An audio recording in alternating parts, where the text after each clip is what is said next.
Olá, estamos começando mais um Prosperar. Aqui da TV Nativos, convido a vocês a nos acompanhar nas nossas redes sociais, no nosso canal do YouTube e também no nosso portal www.tvnativos.com.br. E hoje estamos recebendo a Cris Miller. Tudo bem, Cris? Tudo. Seja bem-vinda. Obrigada. É um prazer estar aqui junto com vocês na TV Nativos. É a primeira vez que eu sou entrevistada por ti. Tenho um carinho muito especial. A gente já trabalhou juntas, né? Então, eu conheço teu trabalho e quero te dar parabéns pelo teu programa. Obrigada. E vamos começar então contando um pouquinho da história da Cris. Onde a Cris nasceu, como que a Cris veio para Tramandaí. O pessoal de casa te conheceu um pouquinho melhor. Então tá, está ali assim, ó.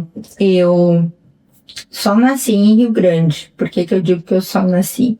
Porque os meus pais, eles moram aqui, né? Minha mãe ainda mora aqui.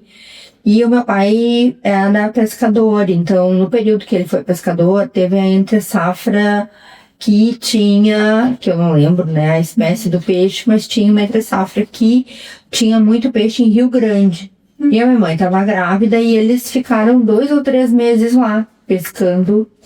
E foi naquela ocasião que eu acabei num dos finais de semana lá, acabei nascendo e questão de uma semana, 15 dias, vim para Tramandaí. Eu nem digo que eu sou do Rio Grande, né? Eu digo que eu sou de Tramandaí, porque desde que eu me entendo por gente, eu moro aqui, né? E atuo aqui, trabalho aqui e executo e exerço a minha vida pessoal e minha vida profissional aqui. Muito bem, tu já foi aqui vereadora do município, já foi secretária da Assistência Social e atualmente está como secretária da Mulher, isso? Isso. Eu gosto de contar um pouquinho dessa história, assim, até para saber de onde que a gente saiu, né? Eu sou funcionária pública da prefeitura, digo assim, fui, né? Porque eu me aposentei ano passado. Então, ano retrasado eu me aposentei de um concurso, ano passado eu me aposentei de outro. Então, eu fui durante mais de 30 anos funcionária pública da prefeitura, professora de séries iniciais, séries finais, professora de educação especial, né? E atuava bastante no CAP, nos atendimentos de terapia familiar. Então, enquanto as minhas colegas atendiam as crianças, eu atendia os pais, né, as mães, e escutava as demandas e as necessidades. Então, e daí essa bagagem foi me dando, né, conhecimento. Na gestão do prefeito Galto, na primeira gestão dele, eu fui convidada para ser secretária de assistência. Eu era professora ainda estava trabalhando e fui convidada para ser secretária. Daí eu fiquei 3 anos e pouco, porque depois tem que sair, né? Pela questão para concorrer. E como foi essa experiência na assistência social? Porque tu estava na educação, de repente tu foi para o outro lado. Eu vou dizer assim, ó, é outro mundo, outra realidade. Para mim, me abriu muitas oportunidades, porque uma coisa é tu ser legislador, outra coisa é tu ser gestor. Gestor é o detentor da caneta, né? Então, tu poder ter o poder da caneta, de poder transformar vidas, poder ajudar as pessoas. Nesse período que eu fiquei, esses 3 anos, quase 3 anos e meio, foi uma experiência maravilhosa, porque a gente trabalhava com todos os tipos de público. Eram pessoas com deficiência, mulheres, gestantes, mulheres vítimas de violência. A gente trabalhava com pessoas em situação de rua. A gente trabalhava com grupos de adolescente, bebês, idosos. Então, assim, a gente trabalhava com todo o universo de pessoas que a gente tem hoje no nosso dia a dia. Claro, tem toda uma questão da assistência social, ela ter todo esse arcabouço aí, e atribuído a isso a questão da vulnerabilidade. da vulnerabilidade social, da vulnerabilidade econômica, de todas as carências que as pessoas passam. Mas aí é que vem a nossa, né, o nosso olhar de poder ajudar a transformar essas vidas, né? Com certeza, e deve ser transformador, né? Porque tu vê que tu conseguiu modificar a vida de alguém, principalmente numa situação de vulnerabilidade. Nossa, deve ser incrível. E o fato que a gente fala muitas vezes não é uma transformação, mas fazer com que aquela pessoa, que eu vejo que é um objetivo de vida, fazer com que aquela pessoa saia melhor do que entrou. Então, assim, com as oficinas de dança que a gente fazia, com as oficinas de culinária, com as aulas, né, com as atividades, com os cursos, com as capacitações, com os projetos, com os programas, tudo isso deu uma bagagem maravilhosa. E, claro, e daí depois acabamos sendo, né, tendo lá o seu destaque, né? E o reconhecimento da comunidade, e daí foi onde o nome da gente acabou surgindo para colocar um nome à disposição para concorrer a vereadora. E daí eu concorri, eu me elegi, e daí eu aproveitei esses 4 anos de mandato, porque é muito difícil o mandato feminino. Ele não tem apoio, ele não tem suporte. Ele não tem projetos, para amamentação. Ele não é reconhecido. Muitas vezes até as mulheres não reconhecem. Porque assim, quem no universo que a gente trabalha com homens e mulheres, quem é que vai reconhecer todas as fragilidades que a gente passa num período pós-parto? Quem é que vai reconhecer todas as nossas mudanças hormonais num período menstrual? É o homem ou a mulher? É a mulher. Né? Então, todos os nossos problemas, as nossas dificuldades, o que a gente passa, o que a gente, né, os nossos traumas, os nossos anseios, os nossos desejos, né, as nossas angústias. Quem é que reconhece isso? É uma outra mulher que passa pela mesma situação, né? E a gente, muitas vezes, a gente vê que não tem esse reconhecimento da mulher, né? Então, é muito difícil que eu falo a questão do apoio, do suporte, porque nós juntas poderíamos transformar o mundo. É que falta, eu acredito, né, as mulheres se apoiarem mais. Ainda a gente, desde pequenas, tem aquela questão. Ela é mais bonita, então também tem que ser bonita. Existe uma competição desde quando a gente é criança. E na fase adulta, isso continua. E aí, quando tem outra mulher tentando fazer um bem maior para todas, para um grupo maior, isso não é reconhecido. Eu acredito que é uma questão histórica. E é onde entra a questão da luta também da mulher ter o seu espaço, né, no poder legislativo, que é onde ali, hoje em dia, só temos uma vereadora mulher. E é isso que a gente vê, assim, a dificuldade que tem das pessoas entenderem a profundidade que é tu conseguir colocar um projeto em execução, conseguir fazer com que aquilo saia do papel. E como os homens reagiam quando tu colocava? Esses projetos que era muito específico. Não, eu sempre tive muito, muito apoio de todas as bancadas masculinas, né? Olha. Porque muitas vezes a gente sentava e explicava por que era o motivo. Claro que a gente vê que tem uns que eram mais machistas que outros, né? Uns assim, umas piadinhas, umas brincadeirinhas e tal, né? Mas a gente se explicasse, né? Eles sabiam. Eles consigam compreender a importância daquilo para a mulher, né, e para o projeto que estava sendo proposto. Mesmo porque muitas vezes para ti ter um projeto que tu acredita que ele é importante, que ele vai trazer a médio, curto ou longo prazo uma mudança e uma melhoria na qualidade de vida de outra mulher, muitas vezes a gente fazia uma mobilização e daí, né, um plenário cheio de mulheres lá dentro, com certeza ninguém ia votar não. Ah, sim, tinha toda uma pressão psicológica da união faz a força para poder funcionar. Infelizmente tem que ser assim. Né? Não, faz parte, né? Faz parte. E assim, como pra ti, como foi a experiência de tu estar sendo legisladora? Porque primeiro tu era professora, depois tu passou pela assistência, e ali naquela, de poder propor, de poder mudar a vida das pessoas com as leis. O que eu digo, assim, para mim, nos primeiros meses, vou te dizer assim, nos primeiros 3 meses, foi muito frustrante. Eu ficava pensando assim, não, eu vou entrar em depressão aqui, porque eu não tenho o que fazer. Porque, na verdade, o que acontece? Tu sai de um espaço público que tu tem...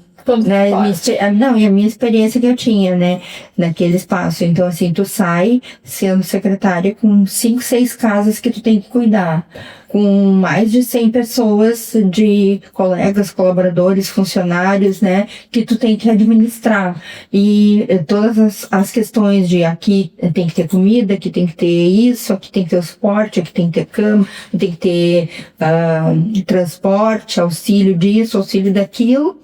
E tu vai para um espaço que, entre aspas, é no mundo das ideias, né? Então tu fica imaginando como seria bom se fizesse um projeto assim, e é muito parado. Aí foi quando, dentro do mandato, eu criei 3 frentes parlamentares. E daí, claro, pra gente criar uma frente parlamentar, a gente precisa do apoio. De todas elas, a gente tinha que ter no mínimo 7 vereadores, né? E daí era uma mulher e mais 6 colegas pra gente poder abrir uma frente. Aí a gente abriu uma frente parlamentar de empreendedorismo feminino, que daí é onde agitava a Câmara de Vereadores, né? É onde a gente fazia encontros, onde a gente pensava, onde as mulheres vinham, diziam suas vontades, seus desejos, daí como os homens estavam juntos, né? Então daí eles participavam, entendiam melhor. E davam suporte, né? Ajudavam com o conhecimento deles também. E daí a gente abriu uma outra frente parlamentar de direitos humanos, que daí entrava com todas as questões, né? Desde as pessoas com deficiência, os LGBTs e né, todos os segmentos eles entram, né? A questão de maus tratos. Então daí, desde maus tratos com animais, com crianças, com mulheres, tudo que é tipo de violência. Então daí a gente agitava, tinha bastante coisa pra fazer, daí eu já ficava mais... Inspirava, falava assim, ainda bem, tá funcionando.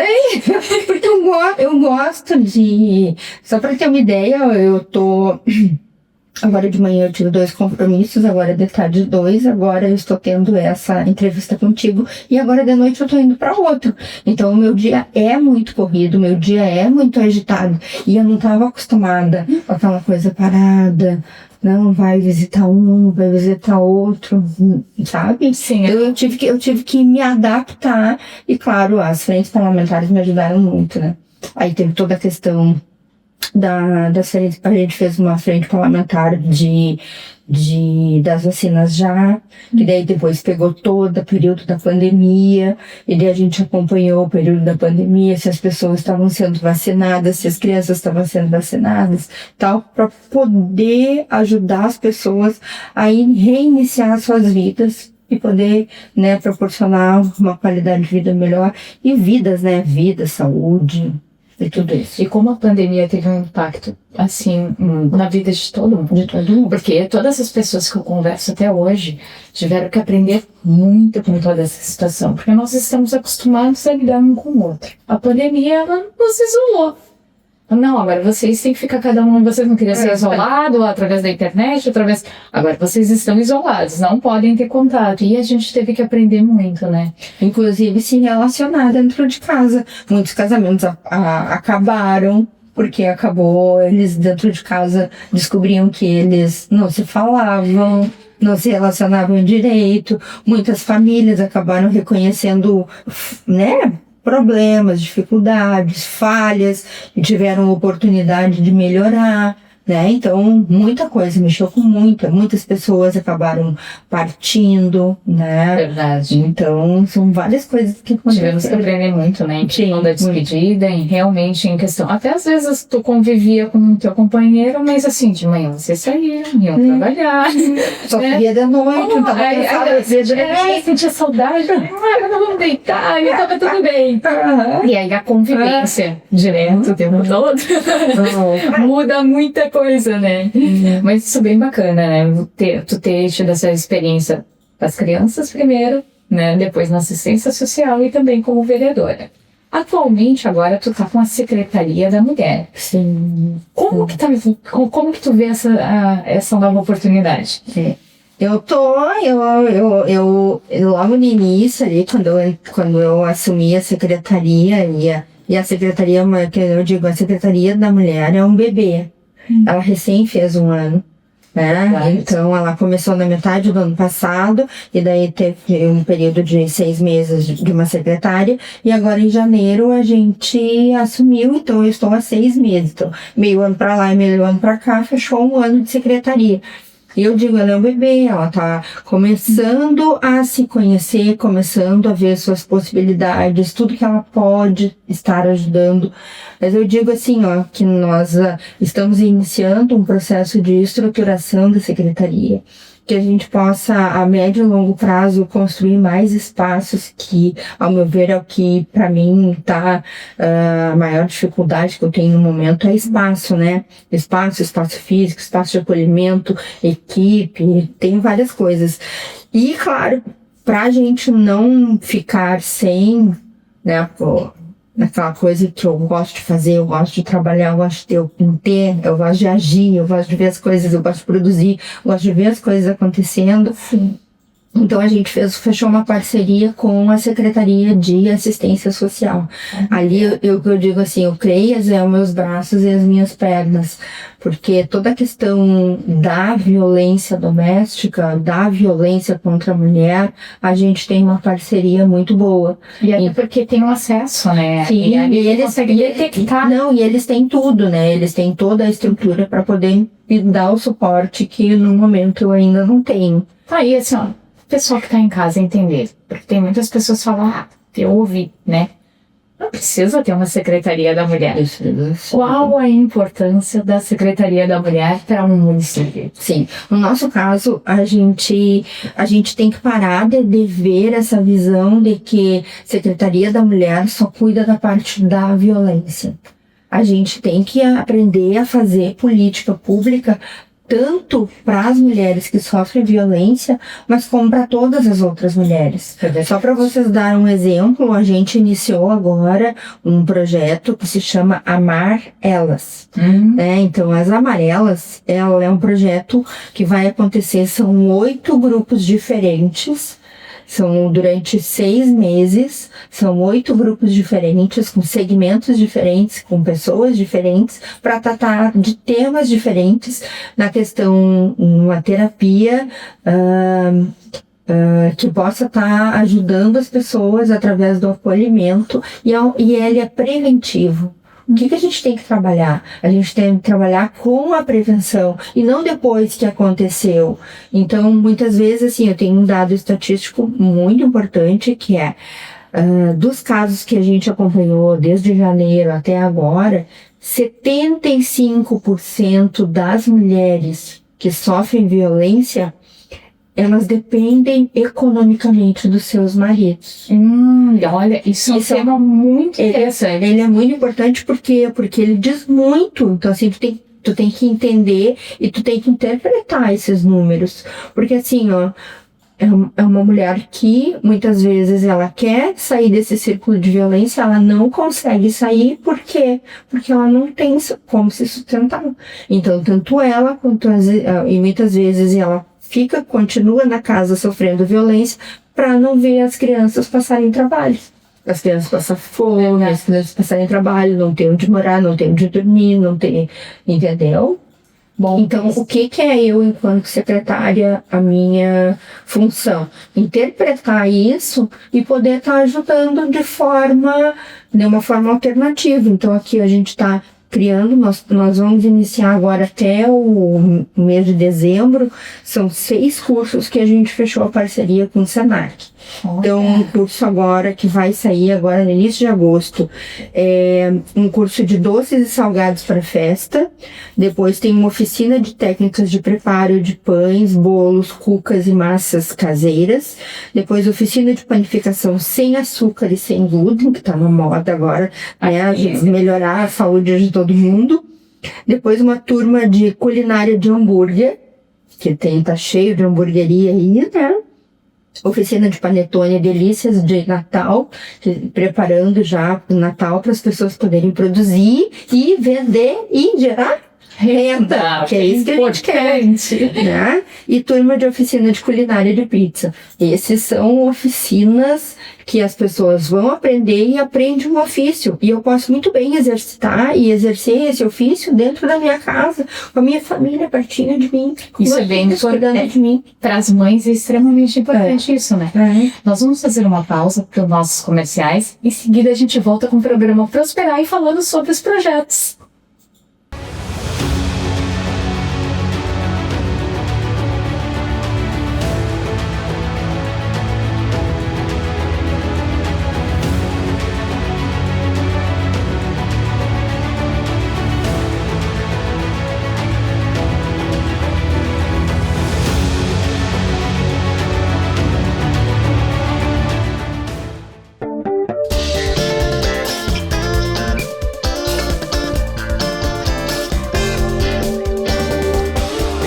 Voltamos com o programa Prosperar. Estou aqui com a Cris Miller, secretária da Mulher, que está falando para nós sobre os projetos, né, que são importantes para a mulher poder sair desse ciclo de violência que existe.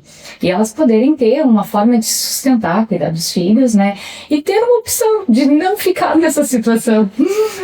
Né? Fala um pouquinho mais sobre os próximos projetos que tem. E eu tenho aqui que também o que eu digo, a nossa menina dos olhos, que a gente iniciou hoje, né? Hoje foi dia 22,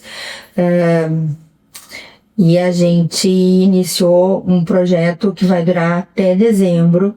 São 6 momentos, 6 encontros, são 8 oficinas diferentes de acolhimento, oficinas terapêuticas, né? E que a gente vai poder estar ajudando de forma preventiva as mulheres. Então, como eu disse antes, que a gente não pode trabalhar só com mulheres vítimas de violência, porque existem outros segmentos, existem mulheres que sofrem algum tipo de violência e muitas vezes não é do marido, não é uma violência doméstica, é uma violência no emprego, é uma violência muitas vezes que vindo da própria, né, de outras pessoas da família, a violência da rua, a violência social, né, a falta de acesso, a falta de recursos, tudo isso é um tipo de violência. Eu ia te perguntar uma coisa que eu escutei esses dias, né, uma mãe que ela queria trabalhar, né, eu tenho que trabalhar no comércio, mas é 8 horas, meu filho só fica 4 na escola. O restante do tempo eu vou deixar meu filho aonde? Isso é algo que preocupa muitas mães aqui no município de Tramandaí, que a gente não vê o contratorno. Né? Onde é que eu vou deixar o meu filho? Eu vou ter que contratar uma babá? Será que ela é de confiança? Né? Tem toda uma questão em volta disso. É importante essas oficinas, como tu comentou, porque é uma forma de ela poder trabalhar em casa e tá de olho no filho. O filho tá brincando, tá no espaço dele. Mas hoje em dia tem muito e-commerce, né? Que é tu produzir e tu vender na internet. E daí tu começa a produzir em cima daquele pedido, né? Então também não tem desperdício. E olha só, aqui a gente separou em 8 grupos, tá? Então o primeiro grupo que a gente está fazendo são de mulheres idosas, né? Então um grupo só de mulheres idosas para trabalhar as questões da terceira idade, como assim o enfrentamento à solidão, a questão da compreensão, né, do novo milênio, oportunidades profissionais na vida comunitária. Então, assim, que a vida do idoso não é só cuidar dos netos, não é só viajar.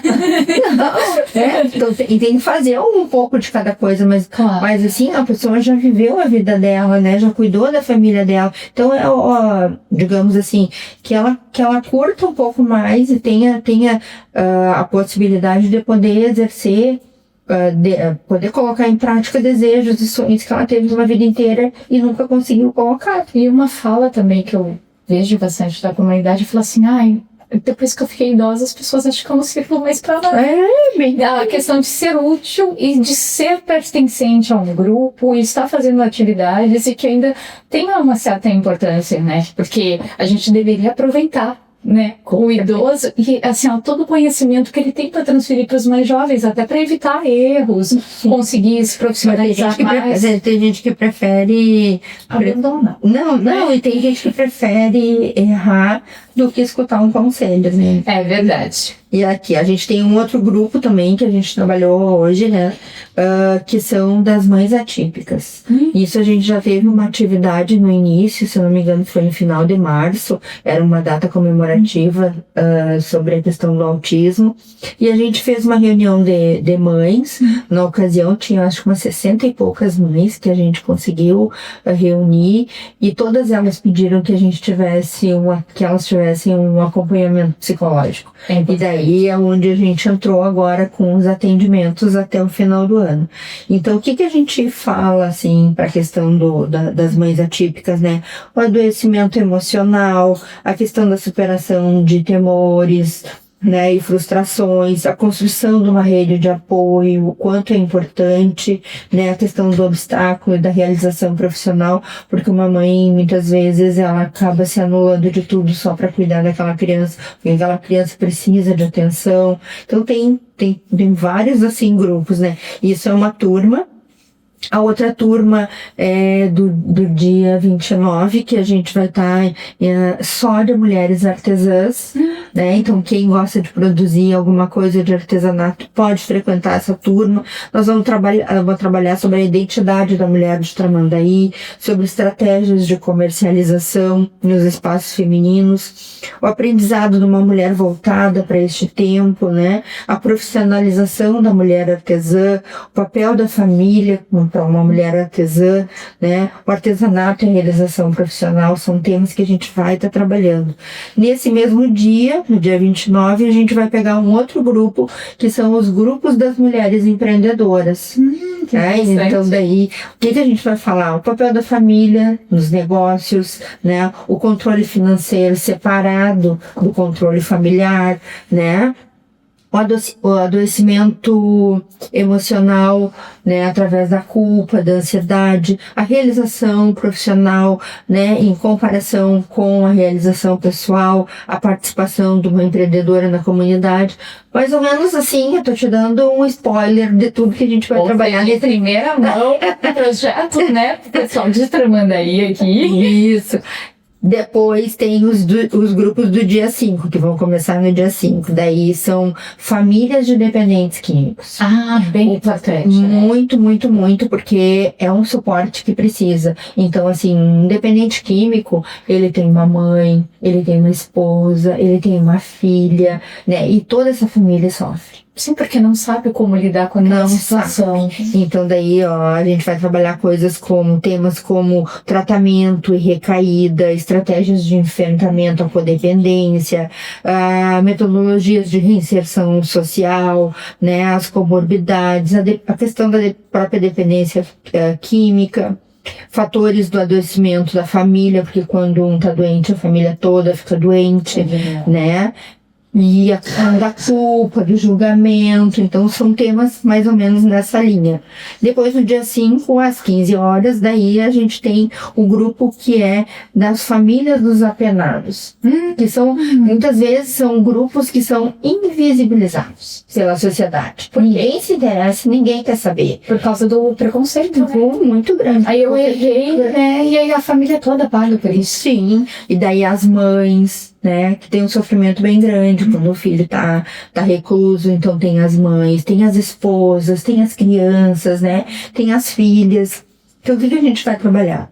A gente vai trabalhar o enfrentamento cotidiano na questão da distância familiar, a exposição e o julgamento que vai ter, né? As metodologias de reinserção social também, as vulnerabilidades, as possibilidades de recaída, o papel de cada um na oportunidade de uma vida nova, porque todo mundo tem um papel importante, né? E a compreensão de possíveis adoecimentos, né? Porque quando adoece a família em casa, a pessoa que está reclusa também fica doente. Sim. Né? Então são grupos bem interessantes. E depois daí, nós vamos ter o grupo de mulheres vítimas de violência, né? Daí a gente vai falar sobre a questão dos ciclos da violência, questão do enfrentamento dos medos, das crenças, a questão dos danos que toda a violência ela causa para toda a família, né? As questões, as alternativas, né? De superar amores disfuncionais, né? Porque existe uma carência muito grande de tu ter alguém, mas eu sou muito mais a favor daquele ditado que diz antes só não acompanhado. Tem que ser saudável, né? Uma relação tem que ser boa, tem que ser feliz, né? A questão do entendimento da existência, né, da inexistência do milagre, né? Você promete que vai mudar e daqui a pouco começa a fazer tudo de novo, né? Aí tem a questão do limite, né? Isso. Ó, te dei a chance, não funcionou. Não adianta persistir porque vai se tornar algo mais grave. Vai ser reincidente, como se diz. É verdade. Porque na verdade eu vejo, Stanley, que na verdade a gente não muda o outro, né? É a gente que tem que mudar. Então até enquanto a pessoa não se dá conta de que é eu que tenho que mudar as minhas atitudes e não o outro vai mudar para eu mudar as minhas atitudes, né? Então são todas reflexões que o tempo faz a gente ter, né? É que a pessoa só vai mudar se ela quiser. E para ela quiser, ela vai ter que ter essa consciência, né? Que aí entra essa questão. Por isso que é mais fácil eu mudar do que eu mudar o próximo. Com certeza, porque como se diz, né? Ninguém muda ninguém. Não. E o último grupo, né, dos 8 aqui que a gente vai fechar, que é no dia 12, são encontros com mulheres trans e mulheres da diversidade, que também é um outro grupo que ele é invisibilizado, né? Que também as pessoas não querem ver, não querem enxergar, não querem saber se tem na família, também não aceito, tem preconceito. Então, um grupo bem importante para a gente estar trabalhando. Então, nós vamos estar trabalhando em enfrentamento à transfobia, as manifestações cotidianas, as estratégias de profissionalização, uma vida integrada à comunidade, a sexualidade, a afetividade, espaços de desenvolvimento humano e social e compreender para ser compreendido. Muito bem, agora uma pergunta ainda sobre um dos assuntos que é mais forte ainda, é a questão da violência contra a mulher. Qual é a estrutura que nós temos hoje aqui no município de Tramandaí para acolher essas mulheres que estão nessa situação? Existem casas para poder retirar elas? Na verdade, assim, de todos os casos que a gente tem um número muito reduzido de pessoas para a questão do acolhimento em si. Então, a gente tem um número muito grande de pessoas que necessitam deste suporte. Sim, de toda essa estrutura. E na questão do acolhimento, a gente tem, através do CREAS, né, uma parceria com o CREAS, que daí eles fazem os encaminhamentos para as casas de acolhimento, né? Então, assim, não existe... nós temos uma estrutura muito boa, de todo o litoral é uma estrutura muito boa de suporte afetivo, emocional, de acolhimento, né, estrutural, e também tem dentro da lei da Lei Maria da Penha e tem dentro da própria lei da assistência social o auxílio moradia? O nome não é moradia, mas tem um nome específico para um nome específico que tem na própria lei, né, na lei federal, né, e quando uma mulher é vítima de violência e daí aluguel social. Aluguel social. Lembrei, é um auxílio de aluguel social, né, só que aquilo ele é provisório, né? Por alguns meses, se eu não me engano, 3 meses. Então, daí naqueles 3 meses ela tem que se organizar, tem que se reestruturar, né? Mudar. E daí tem toda uma questão de segurança que a gente também tem que fazer a questão da prevenção. Então, colocar as tornozeleiras, ver se essa relação realmente acabou, né? Então, tem todo um trabalho que é feito também em parceria da Secretaria com a Secretaria de Assistência através do CREAS, né? E outro aspecto que a gente conseguiu também foi a vinda aqui, vai ser a criação aqui em Tramandaí, é o 5º no estado, de um CIAP. Um CIAP dentro da justiça ali, dentro do fórum. Ele vai fazer atendimento de medidas, né? Mas também vai fazer o atendimento de homens agressores. E nós temos dados estatísticos que os homens agressores que frequentam os atendimentos de terapia e acompanhamento nos CIAPs ou nos próprios grupos reflexivos de gênero, eles têm reincidência 0. Nossa, que importante isso. É muito. Conseguir, né, tirar esse homem desse ciclo, para não fazer outra mulher. Porque muitas vezes os homens, eles são agressivos, ou são violentos, ou são grosseiros, ou estúpidos, ou pode dar a nomenclatura que quiser, porque eles acham que isso não magoa, porque eles acham que isso não machuca, porque eles acham que isso não dá em nada. Quando eles fazem esse grupo reflexivo, eles se dão conta do quanto que muitas vezes o próprio casamento está desorganizado e destruído, não por culpa da mulher, mas por culpa dele. Entendeu? Olha, então isso é muito, muito importante, ele é muito interessante e ele é extremamente necessário, né? E claro, tem coisas que muitas vezes a relação não dá certo, gente, não tem como insistir, né? Então, assim, ninguém é de ninguém, eu não sou propriedade, não é porque eu casei contigo, tu botou no meu nome, agora tu é propriedade minha, isso não existe, né? Tem que existir um respeito, um limite, né, em relação a essas relações. Enquanto for feliz, porque existe uma diferença entre passar trabalho, dificuldade e felicidade, né? Então, assim, passar trabalho, ter problema, ter dificuldade, todo mundo tem.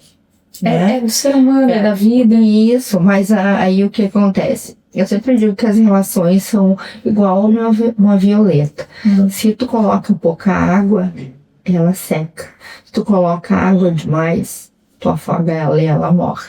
Então a gente tem que tratar o amor da gente com dosezinhas homeopáticas. Tem que ter um equilíbrio, né? Porque o que é demais é ruim e o que é de menos também. É isso aí.